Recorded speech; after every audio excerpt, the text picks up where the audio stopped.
Hey everybody, what's going on? This is Matt, and today I want to talk about some things that I wish I knew before I started learning languages. And if you really want to make faster progress with learning a language, I think one of the big things that you can do is learn from other people and just kind of apply some of the techniques, the strategies, and just kind of their things that they've been doing successfully to your own language learning. So hopefully with this video, I'll share with you some things that really helped me in the end of the day, things I wish I really knew that can help you to learn a language quicker, to have more fun, and make more progress in the end of the day.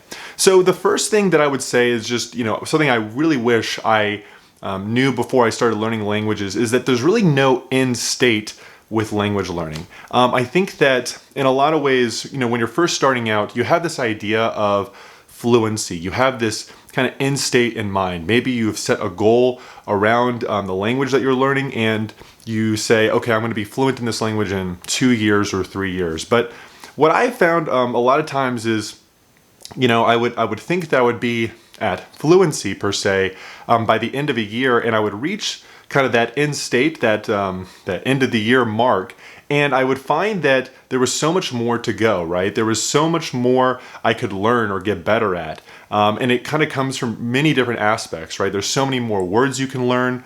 Obviously, you can be way more comfortable with grammar. You can speak more elegantly and make less mistakes. So I think something that's really important to kind of realize is that you can always be getting better at a language, right? Reducing your accent, just being way more comfortable with the language. So if you're kind of thinking about language learning in this perspective of reaching this end state and quitting and being done, I think you might find yourself disappointed at the end of that road. It's not to say that's just kind of a negative observation or anything.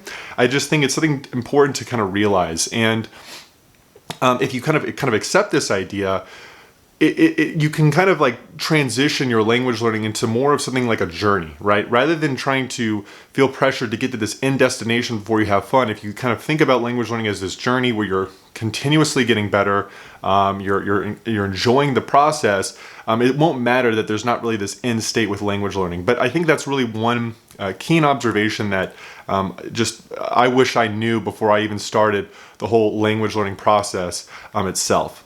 The second thing is that you really want to start having fun in the language learning process. And it kind of goes along with this first idea that I just talked about where treating language learning like a journey and there's not really an end state.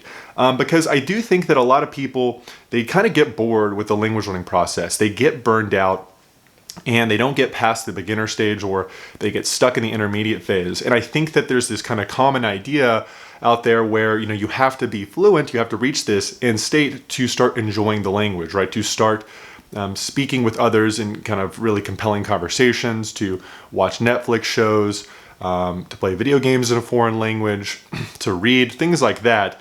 And I think that's a mistake, right? Obviously, as a beginner, you're going to be limited in terms of consuming compelling content.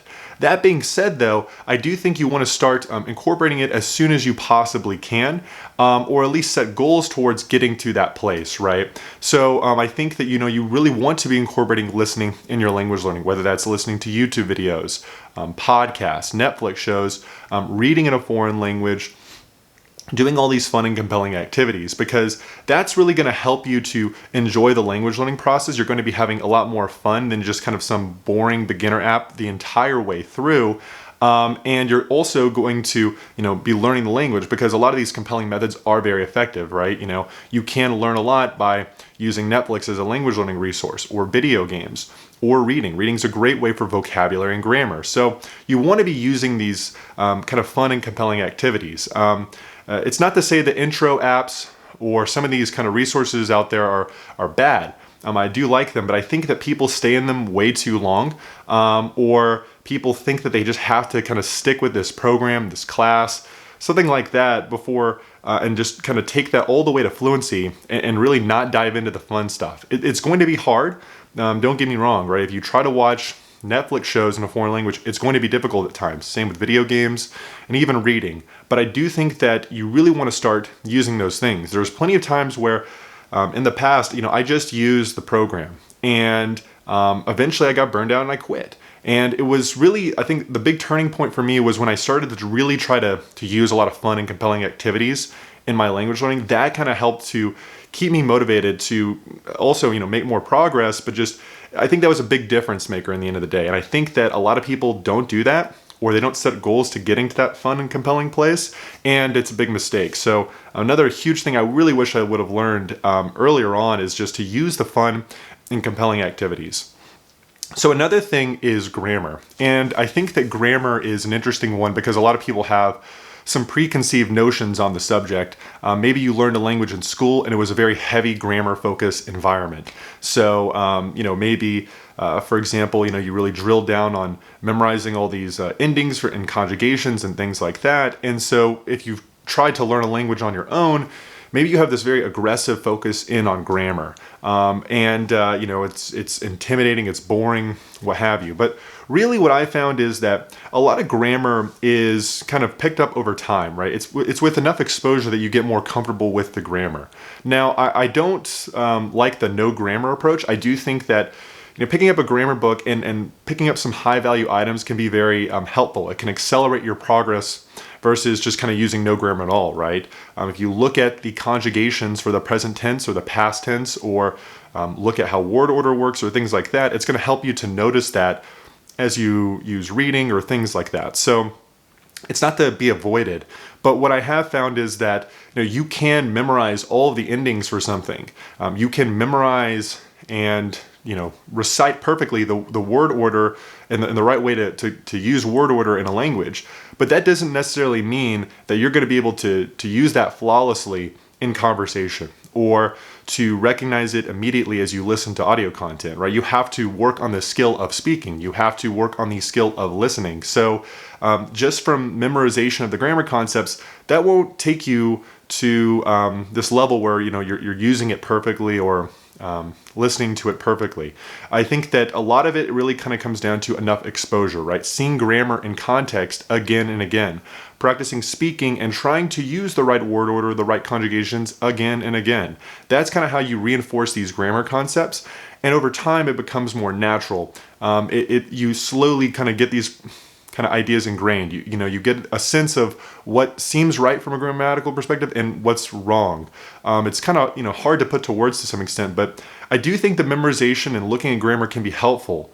But at some point too, you have to realize that a lot of grammar is going to be kind of absorbed through experience and context and things like that. So if you're kind of thinking about learning a language as this just significant memorization of grammar, I wouldn't think of it that way. I do think that can be valuable, but just realize that probably a lot of the grammar absorption is going to come through exposure, right? And that's where compelling content comes back into the picture, right? Where you're reading a lot, you're listening a lot in a foreign language, and you're absorbing those grammar concepts in context. So I think that's really important and just something to just be aware of in the back of your mind. So another thing too is that goal setting. It's so huge in language learning, and I think that very few people actually do it. Very few people really set goals in general. And I like goal setting a lot because it keeps you consistent. It keeps you on a routine, and it helps to add measurability to the language learning process. So, I think that a lot of people, they get stuck in plateaus. They get stuck in this period where they don't know if they're making progress. They get discouraged and they quit. And I think that it's really difficult to measure your progress in language learning. Like, how good are you? Are you getting better at grammar? How many words do you know? And that can be very frustrating and disappointing and kind of all these negative emotions. But when you have goals, it adds a level of measurability to things. And I think it gives you something to kind of to try to reach and to keep you motivated. So if you have an hour total that you want to reach every single week in terms of doing 7 hours of language learning every week, 5 hours, whatever it is, it's kind of helping to give you some accountability. It's giving you a target to reach. And if you track those things, you'll get to see that over time. And it reassures you that, yes, indeed, you are making progress. And I think it keeps you consistent. In the past, when I first started trying to learn a language, I didn't use goals at all. And there would be so many times where I would just kind of be really active with language learning and not be active at all. And, I would quit. And it would not be the best. But when I started using goals consistently, that was a huge difference maker. I mean, I started making way more progress, more consistent results. I mean, I think goals are massive. Don't overlook them. It really can keep you consistent. And the thing about it is that, I think a lot of people think it's stressful, but it doesn't have to be. You just have to arrange them in a certain way. And I have a ton of videos on it. I won't get into a huge discussion about it, but I'll link them in the description below. But basically, use goals. I think they're so huge because just a little bit of consistency for a couple of weeks can get you to this huge, new level with language learning. And that can get you to this place where you're using compelling content, or, you're really enjoying conversations a lot more. So even just goals for a few weeks, can, depending on your level, can really just get you to the next level and have a lot more fun. So just another thing I really wish I would have done earlier on is have goals. I mean, goals are just massive. Another thing too, and it kind of goes along with the first item that I talked about, is learning a language takes a long time. And I think that there are no shortcuts, right? There are things that you can do to be more efficient in your language learning. There's things that you can do to have more fun. But in the end of the day, it's going to take a long time, right? There's no 30 days to fluency or 60 days to fluency. There are things that you can do in those periods of time to have some, functionality with language learning, right? Where you can have some basic conversations. You have a little bit of flexibility. But in terms of having those really deep, compelling conversations, those really enjoying compelling reading content or audio content, it's going to take a while. And it's just something to be aware of in the back of your mind. It's going to take some time and energy to get to those levels. That being said, though, it kind of goes back to these other ideas that I said, right? Where if you have goals, if you have fun and compelling activities in your language learning, that becomes less of a factor, right? Because we're offsetting the fact that it does take a lot of energy and time. But I think that some people, don't think about how much energy and time it's going to be, but it's okay, right? If we can kind of offset that long period of time with compelling activities, with goals, things like that, it'll be a lot better in the end of the day. And then the last thing is that reading is huge. This is another thing I really wish I would have learned earlier on, where reading is a phenomenal way for vocabulary acquisition and grammar. And I've said this plenty of times in some of my videos, but when I started reading in a foreign language, it was just a significant boost to my overall progress. And I think it's best when you're kind of past the beginner stage to use reading. You can really start doing it whenever, but when you have some vocabulary and grammar down, I think it speeds up the process a little bit. But reading is just amazing. You start to see a lot of the common words again and again. And you'll see specialized vocabulary if you're reading about a particular subject over and over again, whether it's technology, history, etc. So, the other thing too is that you're seeing grammar and context again and again. You're seeing verbs conjugated in the present tense or in the past tense. You're seeing word order in action. So it's like this way of reviewing the grammar rather than reviewing a table in a grammar book. So it's very helpful in that regard. And like I said, you're going to see the words that are important in the language over and over again.